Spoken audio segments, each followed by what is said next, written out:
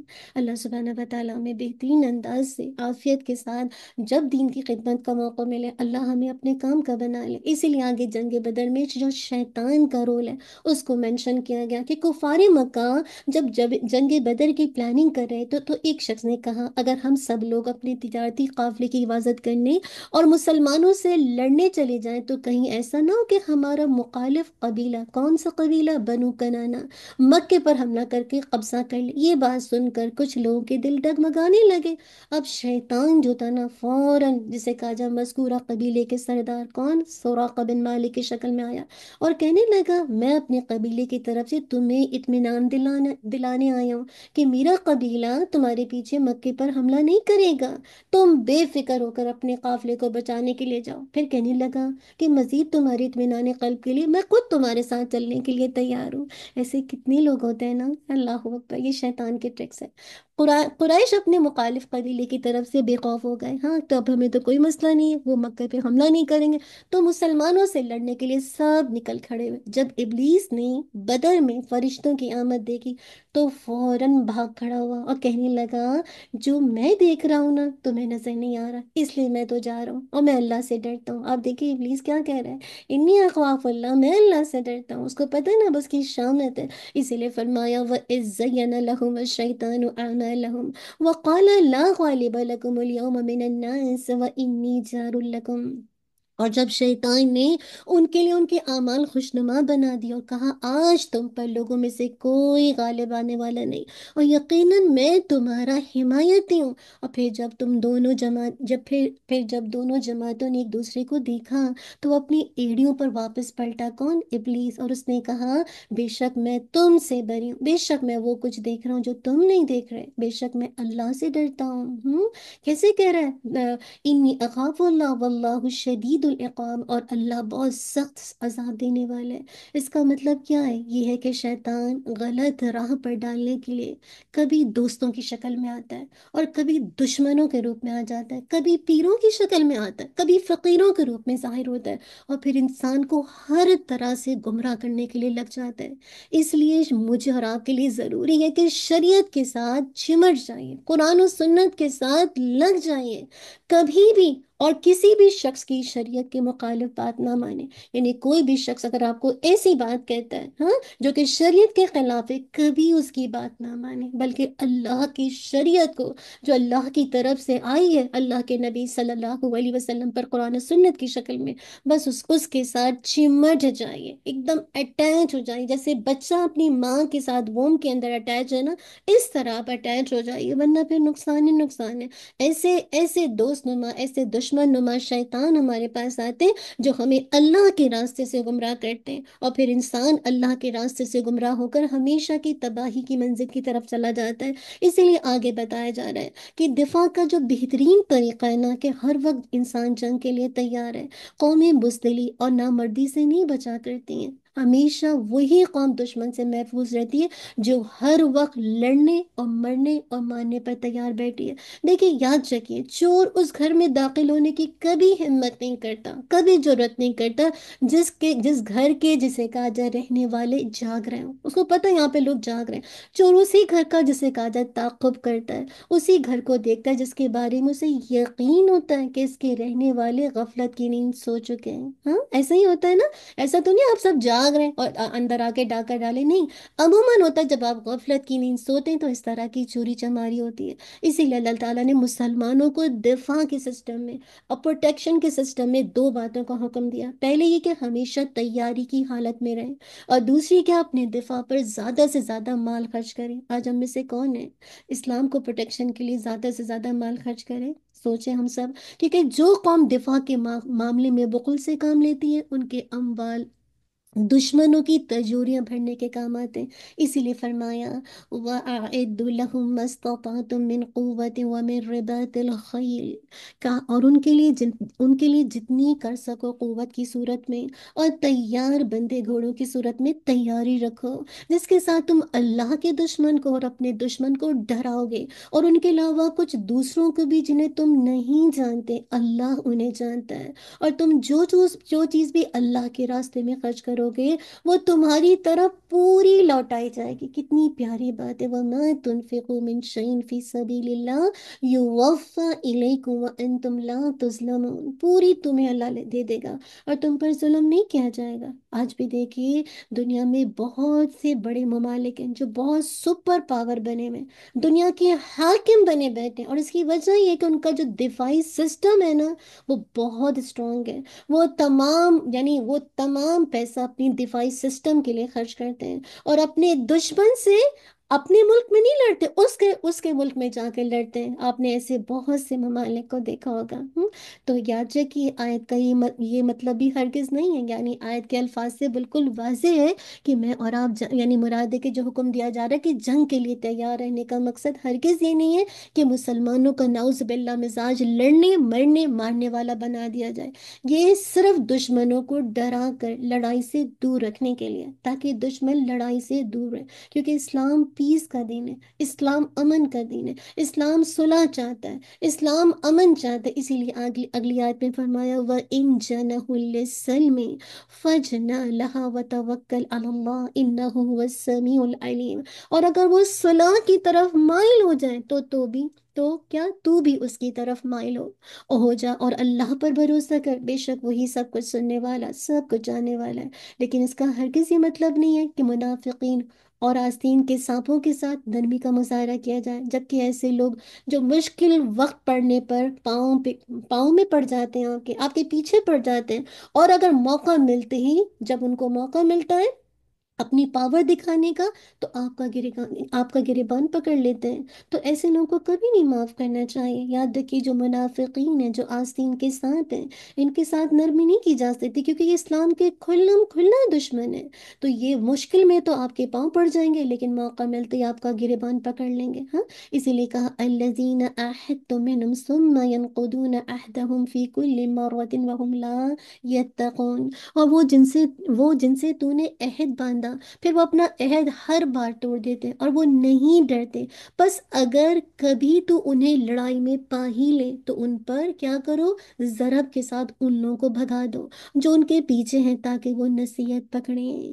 تو یہ ہمارے لیے لیسن کیا ہے کہ جو ہمارے منافقین ہیں، جو نہ اللہ کو اللہ کے ہیں، مراد ہے کہ نہ دین میں نہ دنیا میں، مراد ہے کہ اپنا مفاد چاہتے ہیں، آستین کے سانپ ہیں، ان کے ساتھ نرمی نہ کرو، یہ ہمیشہ دھوکہ دینے والے، یہ کبھی بھی اسلام کے وفادار نہیں۔ اسی لیے آگے بتایا کہ حقیقی مومن کون ہے، بالکل سورہ انفال کے اینڈ میں اتنا خوبصورت اندازے کے اینڈ میں بتا دیا۔ اب دیکھیں سورت کے شروع میں بھی مومنوں کی صفات بیان کی تھی، اور اللہ سبحانہ و تعالیٰ نے سورت کے اینڈ میں بھی سچے مومنوں کی تعریف کرتے ہوئے فرمائے کون ہے سچے مومن۔ میں اور آپ دیکھ لیں شروع کی آیت اسی لیے رکھی تھی، اور آخری کی آیت والذین آمنوا وہاجروا وجاہدوا فی سبیل اللہ والذین آووا ونصروا اولئک هم المؤمنون حقا لهم مغفرۃ ورزق کریم، اور جو لوگ ایمان لائے اور انہوں نے ہجرت کی اور اللہ کی راہ میں جہاد کیا، اور وہ لوگ جنہوں نے جگہ دی اور مدد کی، وہی سچے مومن ہیں۔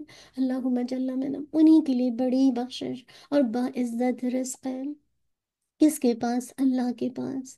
تو اس آیت میں اللہ تعالیٰ نے اسلام کے لیے اپنا گھر بار چھوڑ کر ہجرت کرنے والے اور انہیں بسانے کے لیے ہر طریقے سے ان کی مدد کرنے والے کون؟ انصار، ان کو حقیقی مومن قرار دیا ہے۔ آج ہم میں سے ہر کوئی انصار اللہ بن سکتا ہے اگر وہ قربانی کی سطح پر جینا چاہتا ہے، ہاں؟ اگر وہ واقعی اپنے نفس کے ساتھ جہاد کرنا چاہتا ہے، ہجرت کرنا چاہتا ہے اپنے گناہوں سے، ہاں، ایسی جگہ جہاں رہتے ہوئے اب اللہ کے دین پر عمل نہ کر سکیں، اللہ کے دین کو بلند نہ کر سکیں، اور اللہ کے راستے میں جہاد کرتے ہیں، اور جہاں جاتے ہیں اللہ تعالیٰ آپ کو ٹھکانہ دیتا ہے اور وہاں لوگ آپ کی مدد کرتے ہیں، یہی سچے مومن ہیں۔ ہاں، پھر اللہ کی طرف سے کتنی بخشش ہے نا، مغفرت کا اعلان ہے، اور پھر بہترین رزق ہے۔ بس اللہ سبحانہ و تعالیٰ ہمیں واقعی سچا مومن بنا دے، اور جو ہم انصار اللہ ہیں اور ہمارے آنے والی بات بھی انصار اللہ ہم ان کے لیے بہترین جگہ بنانے والے بن جائیں۔ اللہ ہم سب کو ان آیات پہ عمل کی توفیق عطا کر دے۔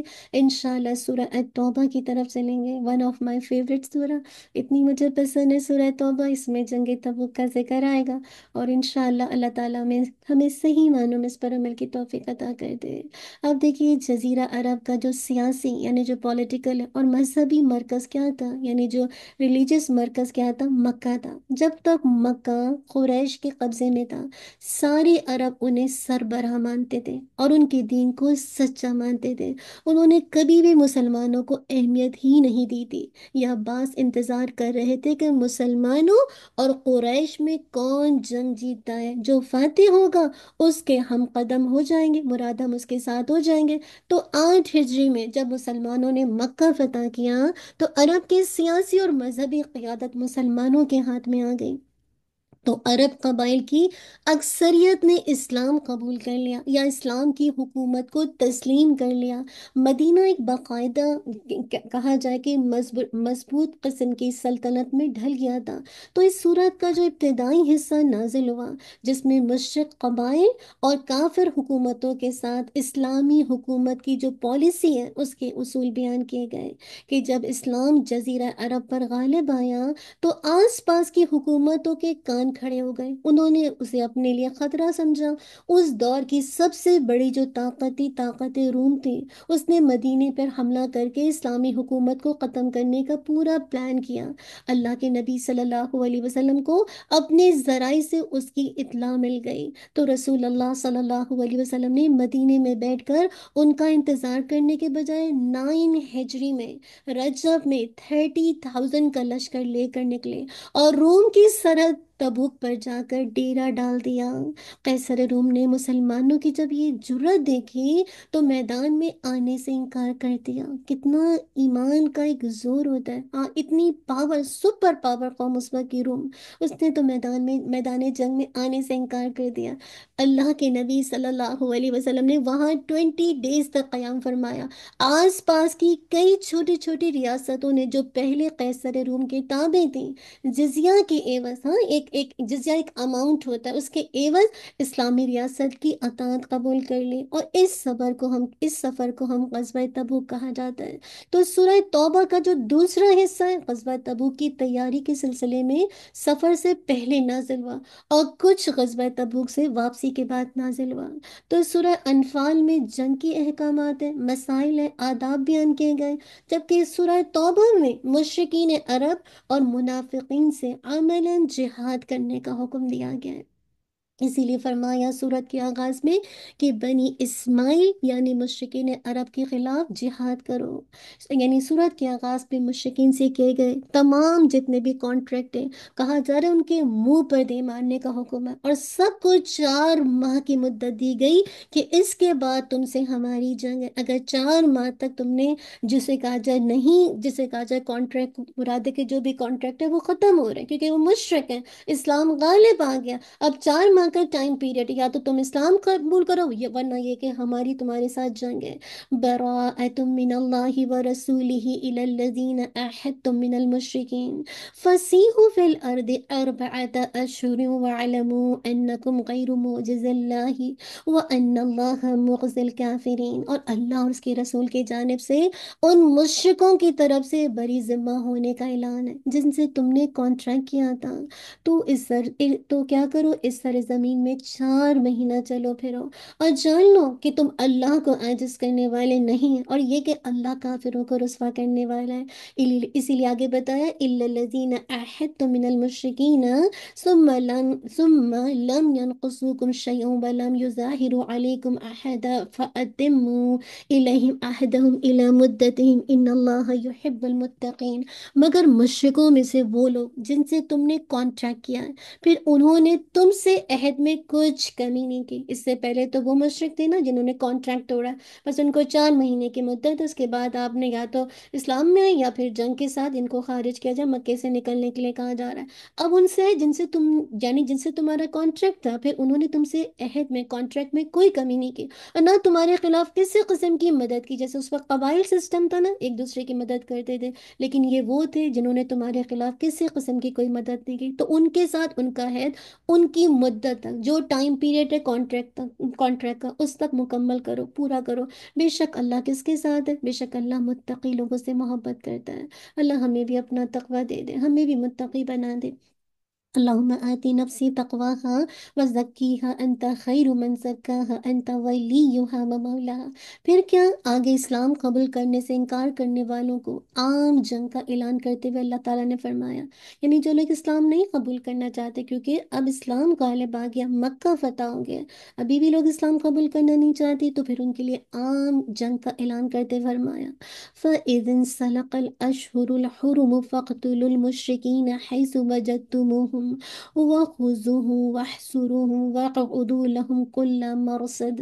بس جب حرمت والے مہینے نکل جائیں، ہاں حرمت والے مہینے پتہ ہے نا، رجب شاہ جسے کہا جائے، یہ رجب ہے، پھر ذی القعدہ، ذی الحج، یہ جو 4 مہینے ہیں، محرم، یہ چاروں مہینے جو ہیں وہ جسے کہا جائے حرمت والے، جب حرمت والے مہینے نکل جائیں تو ان مشرکوں کو جہاں پاؤ، یہ آیت اس وقت کے کانٹیکس میں سے، آج اکثر لوگ اس کو مس گائڈ کرتے، اس آیت کو مس انٹرپریٹ کرتے ہیں کہ دیکھو اسلام کتنا ٹیررزم کو جسے کہا جائے سپورٹ کر رہا ہے، کہہ رہے مشرکوں کو جہاں پاؤ قتل کرو، نہیں، یہ اس وقت کے حساب سے بتایا جا رہا ہے جس وقت یہ ساری جسے کہا جائے یہ ساری عہد و پیمان جنہوں نے توڑے، تو ان کے ساتھ کرنا کیا ہے، جنہوں نے جو کانٹریکٹ کیا تھا اس کانٹریکٹ کو پورا نہیں کیا، تو پھر ان کے ساتھ کیسے کارروائی کی جائے گی؟ تو کہا جا رہا ہے پھر جب حرمت والے نکل جائے نا، تو ان مشرکوں کو جہاں پاؤ قتل کرو، انہیں پکڑو اور انہیں گھیرو اور ان کے لیے ہر گھات کی جگہ بیٹھو، پھر اگر وہ توبہ کر لیں، یہ دیکھیں اسلام کی خوبصورتی، فَإِن تَابُوا وَأَقَامُوا الصَّلَاةَ وَآتَوُا الزَّكَاةَ فَخَلُّوا سَبِيلَهُمْ۔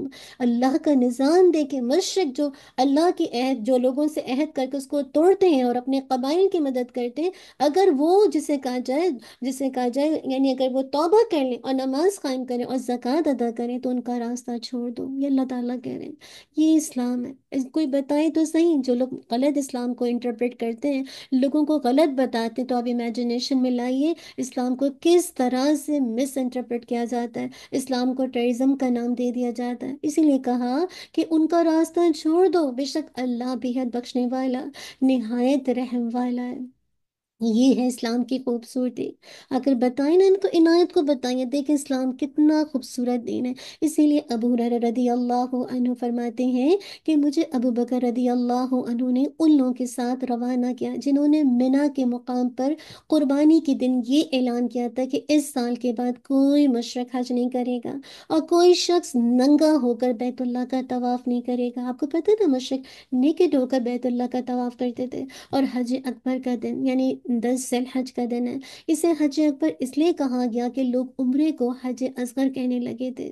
اب جسے کہا جائے ابو بکر رضی اللہ عنہ نے اس سال مشرکین سے جو عہد و پیمان لیا تھا اسے واپس کر دیا، اور دوسرے سال حجۃ الوداع میں جب نبی کریم صلی اللہ علیہ وسلم نے حج کیا تو پھر کوئی مشرک شریک نہیں ہوا، بس وہ جو 4 مہینے کی مدت ہی ختم ہو گئی، ان کو تو نکلنا تھا جنہوں نے اسلام نہیں قبول کرنا تھا۔ تو جس سال اللہ کے نبی صلی اللہ علیہ وسلم نے اپنی زندگی میں ایک حج کیا ہے جو کہ حجۃ الوداع تھا، آپ نے جب حج کیا تو کوئی مشرک نہیں تھا وہاں پہ، تو آپ دیکھیے کہ کیسے جسے کہا جائے مشرکین مکہ اللہ کی عبادت کرتے تھے اور نیکے دو پہ کرتے تھے، اور آپ یہ سوچ کے کرتے تھے جن کپڑوں میں ہم جسے کہا جائے گناہ کرتے تو ان کپڑوں میں ہم کیسے اللہ کے آگے جائیں گے، خود ساختہ سیلف میڈ دینا۔ تو اصل بات ہے کہ نیکڈ ہونا تو انسانی عقل بھی نہیں کہتی، آج جو لوگ نیکڈ اپنے آپ کو کرتے ہیں، کم سے کم لباس کے اندر لاتے ہیں، تو یہ تو آلریڈی فطرت کے خلاف ہے، انسان کی فطرت میں انسان اپنے آپ کو ڈھانکے۔ تو دیکھیے کیسے اللہ کے نبی نے حج کیا، کوئی مشرک شریک نہیں ہوا۔ پھر یہ کہ مشرکوں کے لیے مسجد حرام میں اب داخلے کی پابندی ہو گئی، کعبہ جو تھا دین اسلام کا مرکز تھا اور اسلامی تہذیب کا بہترین گہوارہ و مظہر تھا، اس لیے مشرکین کے مسجد حرام میں داخلے پر پابندی عائد کر دی گئی۔ فرمایا یا ایہا الذین آمنوا انما المشرکون نجس فلا یقربوا المسجد الحرام بعد عامهم ھذا۔ اے لوگوں جو ایمان لائے، بات یہی ہے کہ مشرک لوگ ناپاک ہیں، نجس ہیں، بس وہ اپنے اس سال کے بعد مسجد حرام حرام کے قریب بھی نہ آئیں، منع کر دیا گیا۔ اب مسئلہ یہ تھا کہ حج کے موقع پر ہونے والے تجارت جو عربوں کے لیے ایک طرح سے اسکیلیٹن کا کام کرتی تھی، ریل کی ہڈی کی حیثیت رکھتی تھی، کیونکہ حج کے موقع پر صرف حج نہیں ہوتا تھا، بہت سے لوگ اس وقت عرب کے لوگ تجارت بھی کرتے تھے۔ اس لیے مسلمانوں کے دل میں ہلکا سا یہ خیال پیدا ہوا کہ غیر مسلمانوں کے مکہ آنے پر پابندی لگائیں گے تو پھر ہماری تجارت پر بہت برا اثر پڑے گا، کیونکہ اسی وقت لوگ آتے تھے، تجارت ہوتی تھی۔ تو اللہ سبحانہ و تعالیٰ نے فرمایا، کتنی پیاری بات، وَإِنْ خِفْتُمْ عَيْلَةً فَسَوْفَ يُغْنِيكُمُ اللَّهُ مِنْ فَضْلِهِ إِنْ شَاءَ إِنَّ اللَّهَ عَلِيمٌ حَكِيمٌ۔ اور اگر تم کسی قسم کے فقر سے ڈرتے ہو تو اللہ جلد ہی تمہیں اپنے فضل سے غنی کر دے گا، اور اگر اس نے چاہا، بے شک اللہ سب کو جاننے والا، کمال حکمت والا ہے۔ کتنی پیاری آیت ہے نا۔ ہمیں کبھی کبھی ہم ایسی جگہ سے رزق لے رہے ہوتے ہیں جو کہ حلال نہیں ہوتی، اور ہمیں ڈر ہوتا ہے کہ اگر ہم نے اس کو چھوڑ دیا تو پھر ہمارا گھر کیسے چلے گا۔ تو اللہ تعالیٰ کہہ رہے تم فقر سے ڈرتے ہو، اللہ تمہیں اپنے فضل سے غنی کر دے گا، بس تم حلال کو تلاش کرو۔ اگر اس نے چاہا، اگر اللہ آپ کے اندر کی طرف ہے کہ آپ حلال رزق چاہتے ہیں، تو اگر آپ کے اندر کی طرف ہے تو اللہ بھی انشاءاللہ چاہے گا۔ تو اللہ تو سب کو جانے والا، کمال حکمت والا ہے۔ انسانی فطرت ہے نا کہ جب ایک طرح سے، یعنی ایک طرح سے جو معاشی، جو انسان کی سٹیٹس ہے، مراد ہے کہ معاشی تو جو تمدن ہے، جو اس کا انکریز ہونا آپس کی تجارت سے ہوتا ہے، اور اس وقت نان مسلم آتے تھے، کیونکہ ان کی جسے کہا جائے بیت اللہ میں داخلہ منع نہیں تھا، تو وہاں پہ آ کے جہاں حج کرتے تھے اپنی طرح سے، وہاں پہ تجارت بھی ہوتی تھی، اور جب لگا کہ ان کی پابندی لگ گئی ہے تو مسلمانوں کو دل میں خیال آ گیا فقر کرنا کہ کیا ہوگا، تو اللہ نے فوراً آیت نازل کر دی اور ایک دم سے سکون دے دیا۔ اور آپ بھی اللہ سے سکون مانگیے۔ اگر آپ کو کہیں لگتا ہے کہ آپ کی رزق میں کہیں بھی کھوٹ ہے، کہیں لگتا ہے کہ پریشانی ہے، تو بس ابھی رمضان کے مہینے اللہ سے مانگی، اللہم اکفنی بحلالک عن حرامک واغننی بفضلک عمن سواک، واغننی بفضلک عمن سواک۔ پھر آگے بتایا دشمن کو پناہ دینے کی ترغیب۔ اعلان جنگ کا یہ مطلب ہرگز نہیں تھا، یاد رکھیے، کہ اب کسی کو پناہ نہیں دی جائے گی، بلکہ عین حالت جنگ میں بھی دشمن کا کوئی فرد یا کوئی بھی گروہ تم سے پناہ طلب کرتا ہے تو اللہ کا حکم کیا ہے کہ تم پناہ دینے سے انکار نہ کرو، اس سے بھی پناہ دیں اور محفوظ جگہ پر پہنچا کر آئیں۔ یہ ہے ہمارا دین، یہ ہے اسلام۔ جو لوگ اسلام کو ٹیررزم کا نام دیتے ہیں، اسلام تو جنگ کے موقع پر بھی دشمن کا کوئی گروہ آپ سے پناہ طلب کرتا ہے، آپ سے امن چاہتا ہے، تو انکار نہ کریں، دیں اس کو پناہ اور اس کو اس کی محفوظ جگہ پر پہنچا دیں۔ فرمایا وَإِنْ أَحَدٌ مِّنَ الْمُشْرِكِينَ اسْتَجَارَكَ فَأَجِرْهُ حَتَّى يَسْمَعَ كَلَامَ اللَّهِ۔ اور اگر مشرکوں میں سے کوئی تو سے پناہ مانگے تو اسے پناہ دے دے، یہاں تک کہ وہ اللہ کا کلام سن لے، پھر اسے اس کی امن کی جگہ پہنچا دے۔ یہ اس لیے کہ وہ ایسے لوگ ہیں جو علم نہیں رکھتے۔ اللہ اکبر۔ یعنی اس وقت بھی آپ کی پناہ میں آنا چاہتا ہے، یعنی جنگ سے بچنے کے لیے نہیں، بلکہ اللہ کا کلام سننے کے لیے، دین کو جاننے کے لیے، تو اس کو پناہ دو تاکہ وہ اللہ کا کلام سنے اور امن کی جگہ پھر اس کو پہنچا دو۔ اس لیے کہ یہ ایسے لوگ ہیں جن کو پتہ ہی نہیں قرآن و سنت کیا ہے، وہ علم نہیں رکھتے۔ اسی لیے اب آگے جو کانٹریکٹ ہیں، جو کانٹریکٹ کو توڑنے والوں کے خلاف کہا جا رہا ہے جہاد کا حکم۔ مشرکین عرب میں سے جن سرداروں نے، جن لیڈروں نے کانٹریکٹ توڑے اور اسلام کے خلاف سرگرمیاں جاری رکھی، ان کے خلاف پھر جہاد کرنے کا حکم دیا گیا۔ فرمایا وَإِن نَكَثُوا أَيْمَانَهُم مِّن بَعْدِ عَهْدِهِمْ وَطَعَنُوا فِي دِينِكُمْ فَقَاتِلُوا أَئِمَّةَ الْكُفْرِ إِنَّهُمْ لَا أَيْمَانَ لَهُمْ لَعَلَّهُمْ يَنْتَهُونَ۔ اور اگر وہ اپنے عہد کے بعد اپنی قسمیں توڑ دیں اور تمہارے دین میں طعن کریں تو کفر کے پیشواؤں سے جنگ کرو، جہاد کرو۔ بے شک یہ لوگ ان کی کوئی قسمیں نہیں ہیں تاکہ وہ باز آ جائیں، رک جائیں۔ ایسے لوگ ہوتے ہیں نا جو کانٹریکٹ کو توڑتے ہیں اور دین کو برا بھلا کہتے ہیں، تو پھر ایسے قسم کے کفر کے جو لیڈرز ہیں ان سے تو جنگ کرنی ہے۔ ہاں، یہ ان کی قسموں کا کوئی اعتبار نہیں، ان کے کانٹریکٹ کا کوئی اعتبار نہیں، شاید کہ یہ باز آ جائیں جنگ سے اور اپنے برے کام سے رک جائیں۔ اسی لیے فرمایا اَلَا تُقَاتِلُونَ قَوْمًا نَكَثُوا أَيْمَانَهُمْ وَهَمُّوا بِإِخْرَاجِ الرَّسُولِ، اور کیا کیا تم ان لوگوں سے نہ لڑو گے جنہوں نے اپنی قسمیں توڑ دی اور رسول کو نکالنے کا ارادہ کیا، اور انہوں ہی نے پہلی بار تم سے ابتدا کی تھی؟ کیا تم ان سے ڈرتے ہو؟ ہاں، اللہ تعالیٰ ہم سے کہہ رہے کیا تم ان سے ڈرتے ہو؟ تو فَاللَّهُ أَحَقُّ أَن تَخْشَوْهُ إِن كُنتُم مُؤْمِنِينَ، تو اللہ زیادہ حقدار ہے کہ اس سے ڈرو اگر تم مومن ہو۔ یہاں مومن ہونے کی شرط اگین بتائی جا رہی ہے کہ اللہ سب سے زیادہ حقدار ہے کہ میں اور آپ اپنے رب سے ڈریں۔ اللہم اقسم لنا من خشیتک ما تحول به بیننا و بین معاصیک، اللہ سے یہ دعا مانگا کیجئے۔ پھر اسلام دشمنوں سے جنگ کرنے کے فائدے بتائے جا رہے ہیں، وہ کیا ہے؟ قاتلوہم یعذبہم اللہ بأیدیکم ویخزہم وینصرکم علیہم ویشفی صدور قوم مؤمنین، ان سے لڑو، اللہ انہیں تمہارے ہاتھوں سے عذاب دے گا، انہیں رسوا کرے گا اور ان کے خلاف تمہاری مدد کرے گا، اور مومن لوگوں کے سینوں کو شفا دے گا اور ان کے دلوں کا غصہ دور کرے گا، اور اللہ توبہ کی توفیق دیتا ہے۔ یاد رکھیے جس سے چاہتا ہے، اللہ تو ہمیں بھی ہر وقت توبہ کی توفیق عطا کرتے رہے۔ اور اللہ سب کچھ جاننے والا اور کمال حکمت والا ہے، یعنی ہو سکتا ہے کہ اگر کوئی ڈر کر ہی اسلام قبول کر لے تو ہو سکتا ہے کہ وہ اللہ کی رحمت میں آ جائے اور جہنم سے بچ جائے۔ تو اللہ تعالیٰ کیسے مسلمانوں کے ہاتھوں ان کو عذاب دے گا، رسوا کرے گا، ان کے خلاف ہماری مدد کرے گا، مومنوں کے سینوں کو شفا دے گا، ان کے دلوں کے غصے کو دور کرے گا، اور پھر توبہ کی توفیق بھی دے دے اللہ جس کو چاہتا ہے۔ تو کیونکہ اللہ تعالیٰ کمال حکمت والا ہے، کمال یہ سب کچھ جاننے والا ہے۔ اب آگے بتایا جا رہا ہے عمل صالح کی اولین شرط، اب وہ کیا ہے؟ ایمان اور اخلاص۔ مشرکین عرب خصوصاً قریش سمجھتے تھے کہ بیت اللہ کا انتظام ہمارے پاس ہے، ہم حج کا انتظام کرتے، ہم اللہ کے مہمانوں حاجیوں کی خدمت کرتے، اس لیے ہمارا دین کیسے غلط ہو سکتا ہے؟ اللہ تعالیٰ نے فرمایا اجعلتم سقایت الحاج وعمارت المسجد الحرام، کیا تم نے حاجیوں کو پانی پلانا اور مسجد حرام کو آباد کرنا اس جیسا بنا دیا؟ جو اللہ تعالیٰ اور یوم آخرت پر ایمان لایا اور اس نے اللہ کے راستے میں جہاد کیا، یہ اللہ کے ہاں برابر نہیں ہے۔ لا یستوون عند اللہ، یہ اللہ کے ہاں برابر نہیں ہے۔ واللہ لا یہدی القوم الظالمین، اور اللہ ظالموں کو ہدایت نہیں دیتا۔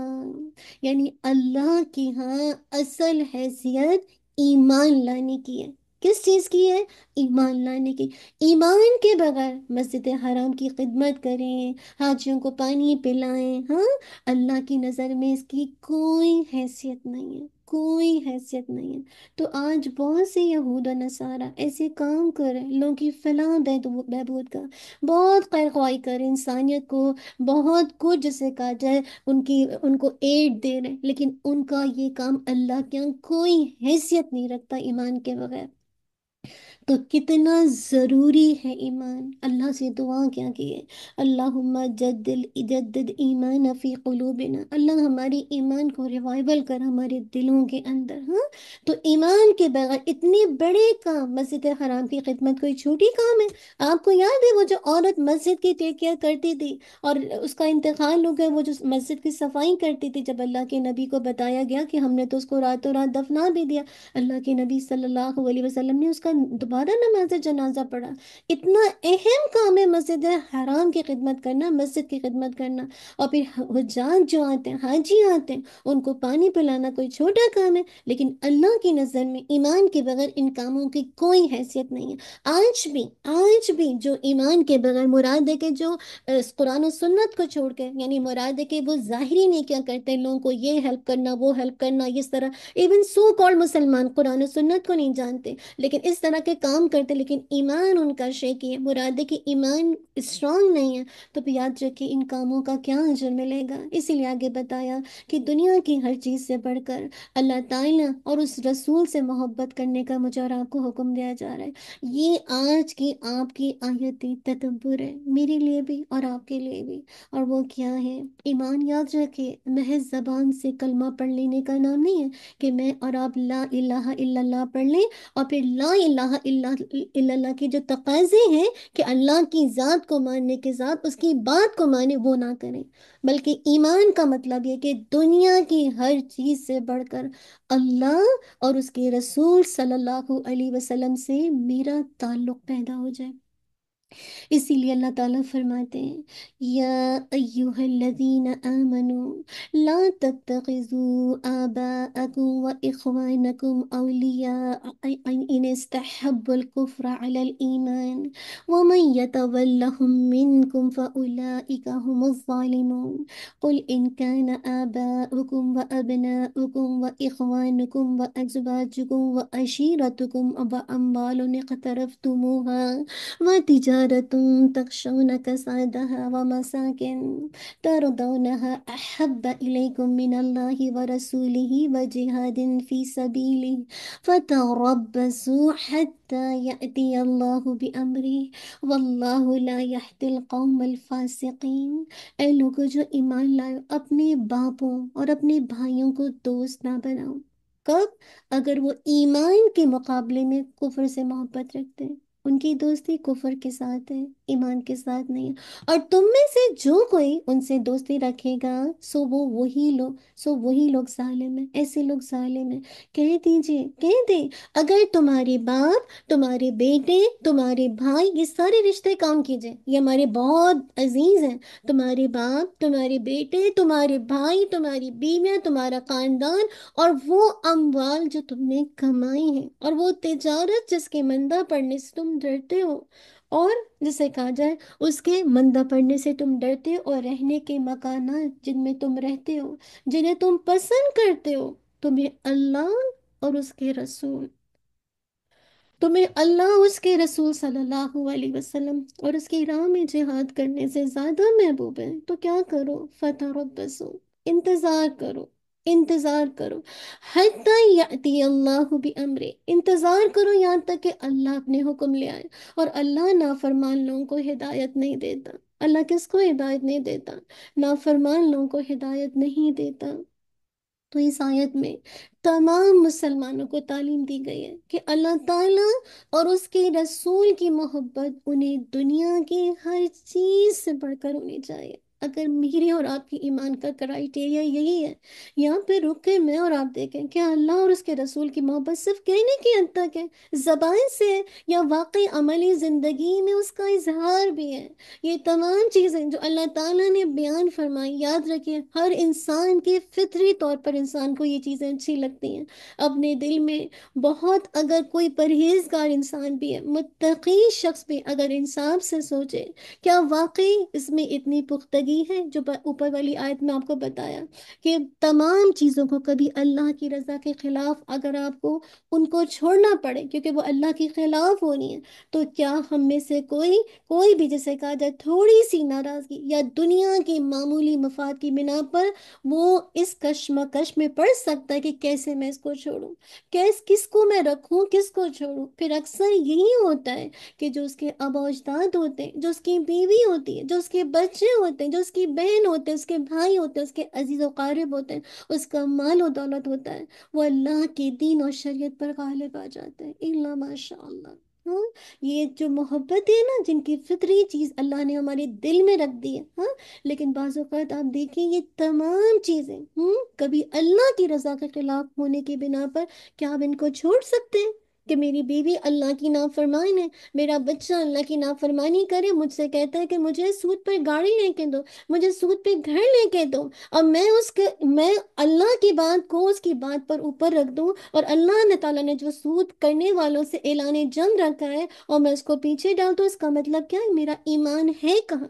میں کہاں کھڑی ہوں جو میں ایمان کا دعویٰ کرتی ہوں؟ کیا اللہ رسول کی بات میرے لیے زیادہ اہم ہے، یا میرے لیے اس بچے کی، اس بیوی کی، اس آبا و اجداد کی، اس فور فادرز کی، اس عزیز و قارب کی بات زیادہ اہم ہے، جو اللہ کی شریعت پر غالب آ جاتے ہیں، جو آپ کو مجبور کرتے ہیں گناہ کرنے پر، جو آپ کو دین کے راستے سے جسے کہا جائے غلط طریقے سے اپنی تعیشات پورے کرنے کے لیے لگاتے؟ کتنی بیویاں ہوتی ہیں جو شوہروں سے اتنے مطالبے کرتے ہیں، وائس ورثہ کتنے مرد ہوتے ہیں جو اپنی لگژری کے لیے کیا کچھ حلال اور حرام کماتے ہیں. ہم میں سے کون ہیں؟ ہم دیکھ لیں کرائٹیریا، ان ایک پڑھنے میں آپ یہ سارے رشتے رکھ دیں اور ایک پڑھنے میں اللہ اور اس کے رسول کی محبت رکھ لیں.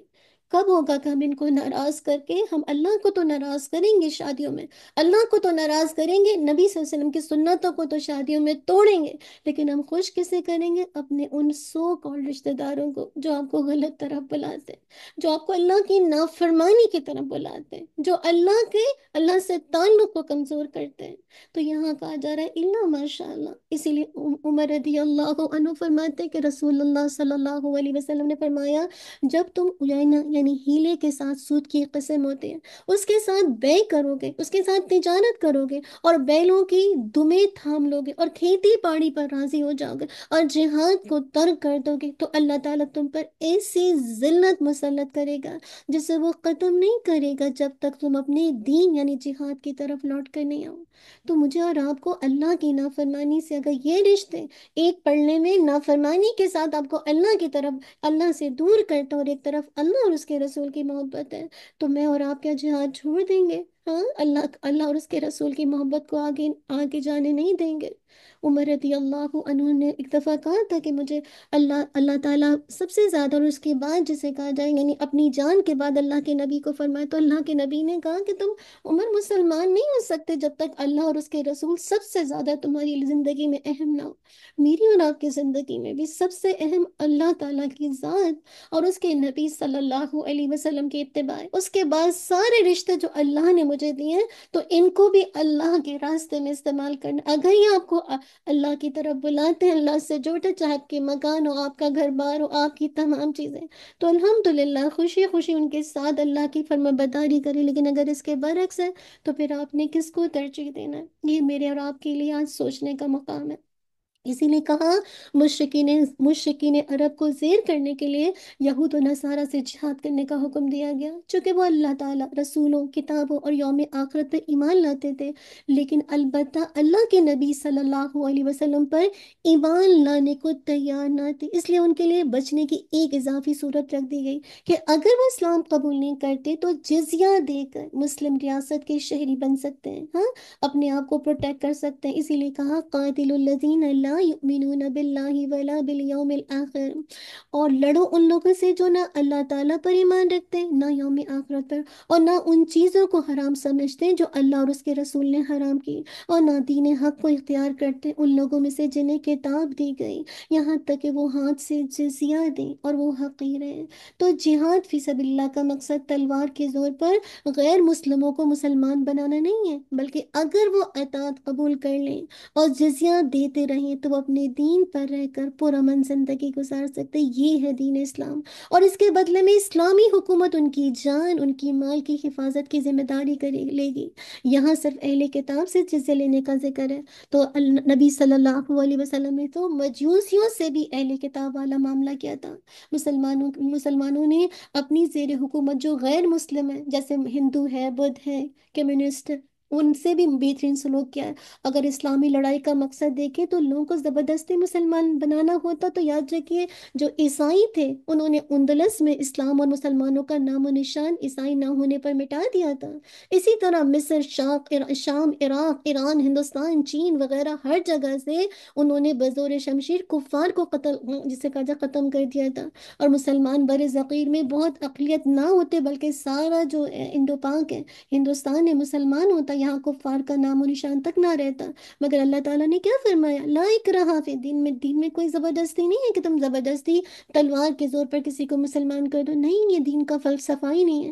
اصل کیا ہے؟ جہاد کا حکم دینے سے کوئی یہ نہ سمجھ لے کہ نعوذ باللہ اسلام کوئی مار دھاڑ کا دین ہے، اسلام کوئی ٹیررزم کا نام ہے، بلکہ اسلام کا معنی امن و سلامتی ہے. وہ لڑائی جھگڑے کو بالکل پسند نہیں کرتا، بلکہ اس کے ساتھ یہ بھی سمجھ لینا ہم سب کو چاہیے کہ اسلام خالق کائنات کا سچا اور آخری دین ہے. اسے ماننا ہر مسلمان پر فرض ہے. اس کے باوجود انکار کرنے والوں کے خلاف ہتھیار اٹھانے کا حکم نہیں دیتا، بلکہ ہر ایک کو ماننے یا نہ ماننے کا اختیار دیتا ہے. لیکن کسی بڑے کو یہ اختیار نہیں دیتا کہ اللہ کی دیوی کرسی، اس کے عہدے اور طاقت کو اللہ کے دین کو ختم کرنے اور اس کے نور کو بجھانے کے لیے استعمال کرے. جو شخص شخص اسلام کے راستے میں رکاوٹ بنے اور لوگوں کو اسلام کرنے سے ایک طرح سے بزور طاقت روکے، پھر کہا جا رہا ہے کہ اس کے خلاف جہاد کرنے کا حکم ہے۔ اللہ تعالیٰ فرما رہے ہیں یریدون ان یطفئوا نور اللہ بافواہہم، اور وہ چاہتے ہیں کہ اللہ کی نور کو اپنی منہوں سے بجھا دیں، اور اللہ نہیں مانگتا مگر یہ کہ اپنے نور کو پورا کر دیں، خواہ کافر لوگ برا مانیں۔ وہی ہے جس نے اپنا رسول ہدایت اور دین حق دے کر بھیجا تاکہ اسے ہر دین پر غالب کر دے، خواہ مشرک لوگ اس کو برا جانیں۔ یہ دین غالب ہو گیا اور آج بھی غالب رہے گا جب میں اور آپ اس دین کے ساتھ اپنے آپ کو مضبوطی سے جوڑ لیں گے۔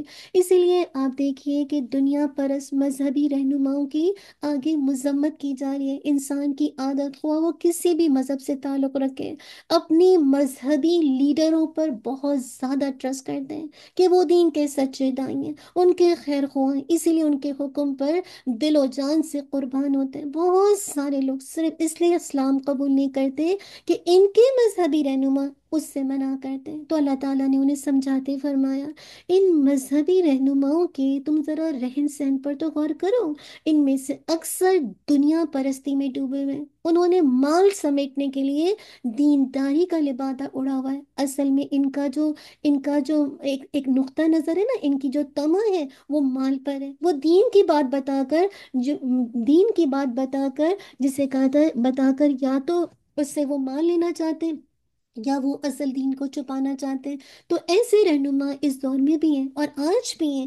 اسی لیے ان کے متعلق اللہ تعالیٰ نے فرمایا یا ایہا الذین آمنوا ان کثیرا من الاحبار والرہبان لا یأکلون اموال الناس بالباطل، اے لوگوں جو ایمان لائے ہو، بے شک بہت سے عالم اور درویش یقیناً لوگوں کا مال باطل طریقے سے کھاتے ہیں اور اللہ کے راستے سے روکتے ہیں، اور جو لوگ سونا اور چاندی خزانہ بنا کر رکھتے ہیں اور اسے اللہ کے راستے میں خرچ نہیں کرتے تو انہیں دردناک عذاب کی خوشخبری دے دیے۔ یعنی جو لوگ اللہ کے راستے میں زکوٰۃ نہیں دیتے نا، بنا بنا کے کنز خزانے کی شکل میں رکھتے رہتے ہیں، تو پھر کل ان کو اسی کے ذریعے سے داغا جائے گا اور ان کے لیے دردناک عذاب کی خوشخبری ہے۔